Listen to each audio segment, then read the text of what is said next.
हर घर में कोई ना कोई बीमार है। चेहरे पर दाग हैं, शरीर में थकान है, नींद नहीं आती और मन शांति भूल चुका है। हर मौसम में बुखार, पेट खराब, नींद अधूरी रहती है। कभी-कभी लगता है शायद ये नसीब है।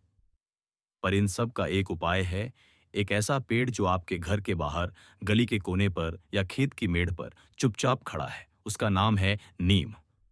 कड़वा जरूर है, लेकिन उसी में छुपा है शुद्ध शरीर, सुंदर त्वचा और शांत मन का राज। अब सुनिए वो सच्ची कहानी जिसने एक पूरे गांव को बदला और शायद आपको भी बदल सकती है। कपिलवस्तु के समीप एक गांव था, सुंदर, हरियाली से भरा, परंतु भीतर से बीमार। वहां के लोग अक्सर थके हुए रहते, चेहरे पर मुंहासे, बच्चों को पेट की शिकायतें और बूढ़ों को हर बदलते मौसम में बीमारियां घेर लेती। लेकिन सबसे बड़ा संकट था मन की अशांति। किसी को चैन की नींद नहीं आती थी, ध्यान नहीं लगता था और हर कोई किसी न किसी पीड़ा से जूझ रहा था। उसी गांव में बुद्ध अपने कुछ शिष्यों के साथ भ्रमण करते हुए पहुंचे। जैसे ही गांव वालों को पता चला, वे सभी एकत्र हो गए। कोई दवा मांगता, कोई शांति, कोई सौंदर्य, कोई समाधान। एक युवक अर्जुन हाथ जोड़कर बोला, प्रभु, मैं हर समय थका हुआ रहता हूं, मेरा शरीर जैसे भीतर से सड़ रहा है। बुद्ध ने उसकी आंखों में देखा और कहा, तुम्हारा रक्त ही दूषित हो चुका है अर्जुन। जीवन तभी निर्मल होता है जब उसकी धार शुद्ध हो। बुद्ध ने अर्जुन को इशारा किया और बोले, गांव के पूरब में एक नीम का वृक्ष है, उसे पहचानते हो? हाँ प्रभु, पर उसके पत्ते तो कड़वे होते हैं। बुद्ध मुस्कुराए, कड़वाहट ही वह तलवार है जो भीतर की गंदगी को काटती है। 22 दिन तक रोज सुबह 5 पत्ते खाना प्रारंभ करो।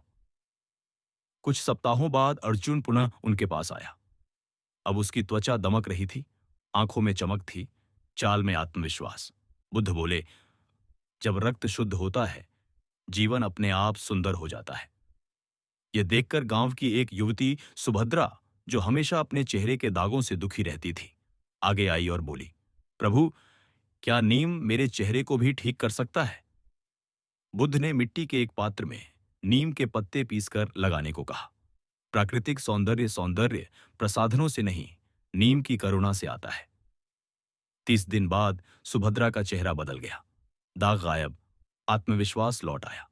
बुद्ध ने कहा, जो नीम की कड़वाहट सह सके, वही सौंदर्य की सच्ची चमक पाता है। उसी दौरान गांव में एक महामारी फैल गई। लोग डर के मारे घरों में छुप गए। स्कूल बंद, मंदिर सूने और हर जगह मौत का साया था। बुद्ध ने गांव की सभा में खड़े होकर कहा, नीम को भूल गए तुम लोग? वह यहाँ का रक्षक है। उसके पत्ते उबालो, उसका पानी पियो और भोजन में उसका प्रयोग करो। धीरे धीरे बीमारी का असर कम हुआ। जिन्हें नीम दिया गया, वे स्वस्थ हो उठे। बुद्ध बोले, जैसे धर्मात्मा की रक्षा करता है, नीम शरीर की करता है। यह कोई साधारण वृक्ष नहीं, यह जीवन की ढाल है। एक दिन एक बालक रोता हुआ बुद्ध के पास आया। प्रभु, मेरा पेट दुखता है, मैं कुछ खा नहीं पाता। बुद्ध ने पूछा, क्या खाया करते हो? बालक ने कहा, मुझे तो मीठा, तला भुना ज्यादा पसंद है। बुद्ध ने मुस्कुराकर उसे नीम की छोटी कलियां दी। 10 दिन रोज सुबह इन्हें चबाओ, फिर देखो अग्नि कैसे संतुलन पाती है। बालक ठीक हो गया। अब वे खाने से पहले सोचता था, स्वाद से पहले स्वास्थ्य को देखता था। बुद्ध बोले, नीम केवल स्वाद नहीं मिटाता, यह शरीर को अनुशासन सिखाता है। अंत में एक साधक आया। वह ध्यान नहीं कर पाता था। बोला, प्रभु, मैं बैठता हूं लेकिन मेरा मन भागता रहता है। बुद्ध ने गहराई से उसकी ओर देखा और कहा, मन तभी भागता है जब शरीर अशांत हो। नीम से शरीर को संतुलित करो, फिर मन अपने आप ठहर जाएगा। उन्होंने उसे रोज 7 नीम की पत्तियां खाने को कहा। 21 दिन बाद वह साधक लौटकर आया, शांत, स्थिर, आंखें बंद और चेहरा प्रकाशमान। बुद्ध बोले, शरीर नीम से शांत होता है और तब ध्यान गहराता है। नीम मन की तैयारी है, भीतर की यात्रा का पहला पड़ाव। जब बुद्ध गांव छोड़ने लगे, उन्होंने एक अंतिम बात कही, इस नीम को मत भूलना। यह तुम्हारा गुरु है, तुम्हारा रक्षक है और तुम्हारा वैद्य भी। इसकी कड़वाहट में जो तप है, वही तुम्हें रोग, अशांति और बंधनों से मुक्त करता है।